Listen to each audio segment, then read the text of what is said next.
Hey guys, so it's time to do a speed test comparison here between Sony Xperia XZs and iPhone 7 to see if Sony can keep up with the latest iPhone here, which people do like to see because Apple and Sony are big companies and they do make some nice phones. So we're going to see.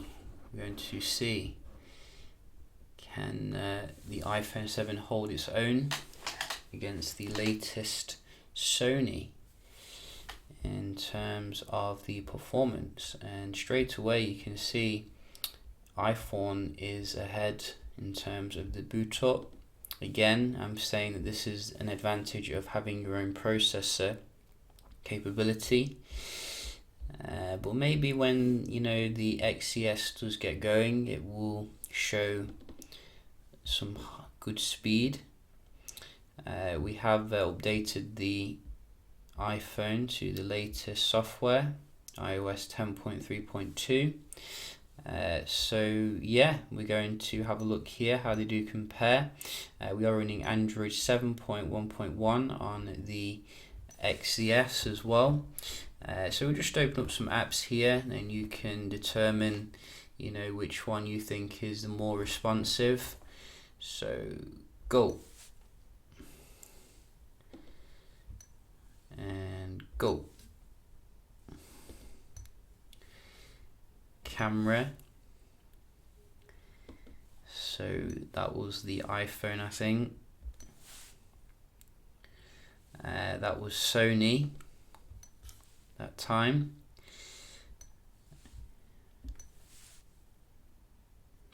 iPhone there for the music comparison. We do have the Play Store versus the App Store. Oh, that was very identical. I didn't see that. Maybe you did. We have some third-party apps that we have downloaded. So Economic Times, feeling all business-like. iPhone again here a little bit, going in there a little bit faster. Cute.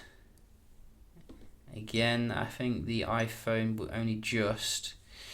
Groupon, well, that time I think was the Sony, which is a nice comeback. And I think we have, what else do we have? I think we have this one, Sony again that time.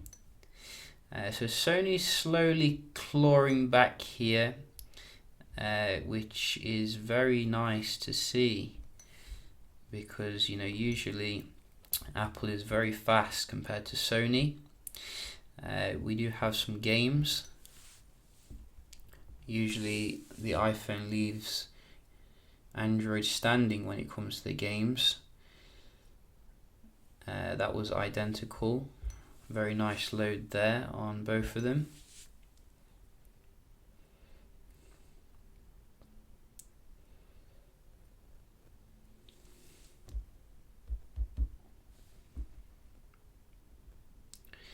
So we'll just load a new game here.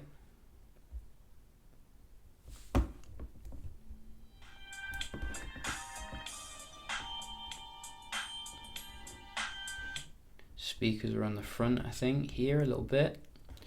On the Sony, you can see iPhone loaded just that little bit faster. We do have Ask Creed.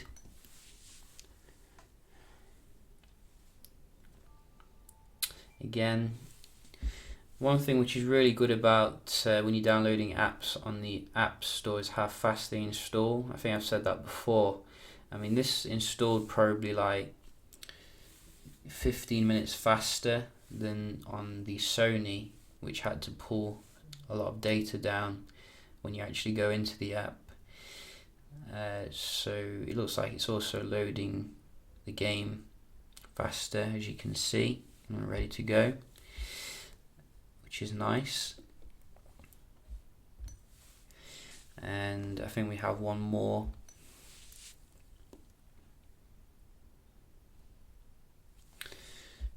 So this one again, you can see no contest really when it comes to the games. So I'm probably going to give this to the iPhone just to be strict. I think it's done very well fending off the latest Sony. We're going to do a little geek bench here so we can see what we're getting, and I will speed through this just so we can get right to the end. So the iPhone has finished up here, as you can see, very class leading score on the latest iOS 10.3.2. I think there is a beta available as well for it with new wallpapers, etc. So worth checking that out. But you can see Sony is a little bit behind when it comes to the Geekbench finishing up here. But hopefully when we do see the final score, we'll see a slight improvement over the XZ, and that would be quite nice. You can see Sony is coming obviously with a full HD display, so a little bit more toll I guess on the GPU, but you can see we are finishing up now, and you can see so the iPhone is nearly double fast when it comes to the single core, and nearly twice as fast. In fact, it is twice as fast when it comes to the single core. It's more than twice as fast actually. The multi-core is nearly double as fast. So again, I'm going to go back to what I said before. Sony needs to make its own like CPUs here because it's getting left behind, having to use Qualcomm. But nevertheless, quite a decent, respectable score on the Sony. It's not too far behind. The most of the competition here. But I definitely think they could have used maybe the Snapdragon 821 just for a little bit more future proofing. Nevertheless, how do they compare in terms of the multitasking? In fact, let's just try loading a few web pages. I haven't done that yet. So we can just load Verge. I would like to see a Sony browser as well. I think I've said that before. And like you do get with Samsung and Apple. Because Sony's just at the mercy of other people at the moment. They're not in control of their kind of experience, and it kind of shows, with being late to the party. So you can see the web browsing here seems to be quite comparable overall. Let's just try another page. So BBC. I think the iPhone does go a bit faster into the search if we're going to be strict. And I'm getting Google in my face. So where is the link here? I can't find the link. Maybe I'm going mad. There we go. Yeah, so I think the iPhone here a little bit ahead. Sony, so some things to improve on for the next Sony. We're going to have a look at the multitasking.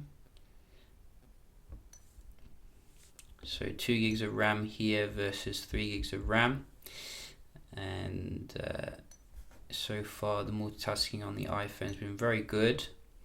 Looks like I've got 4 minutes to finish this video, so we'll just hurry through this a little bit.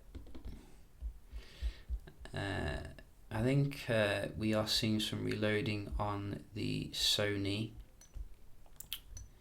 but it's not too bad, maybe because it's a new phone, they got to push out some software updates and stuff.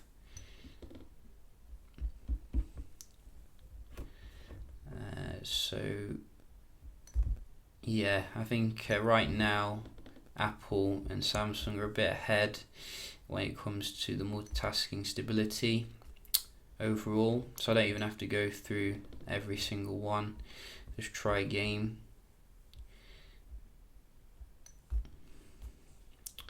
So both kept that in memory, which is good.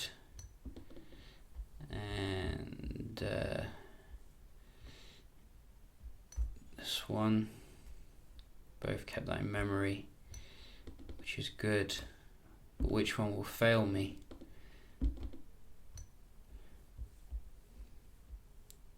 Mario. Sony. So I think the iPhone has won, if we're going to be honest. You know, the inner Sony fanboy in me does resent it, but I think the iPhone has won when it comes to the speed and the multitasking generally, which, you know, does go to show Apple's tight control over the hardware, and the software does seem to be paying off in 2017. And I think Sony definitely needs to, you know, work on its own CPU, its own kind of software a little bit more. But having said that, if speed's not everything to you, obviously the Sony does have its own advantages here. You're getting a much better camera in terms of, you know, the features, functionality, whereas it's a bit boring on the iPhone, particularly the standard model. You are getting, you know, a bigger battery. You are getting high-res display as well. You're getting lots of different audio features that you're not going to get on the iPhone. There's lots of stuff that Sony's got going on, expandable storage, etc. So the speed test isn't just everything, but if you're looking for the raw performance, and that is the point of this video, Apple is a little bit ahead still at the moment. So yeah, just a quick little video here. We'll be doing some other comparisons with XZs, so do stay tuned for that. Hope you enjoyed this video, and I'll see you in the next one. Cheers.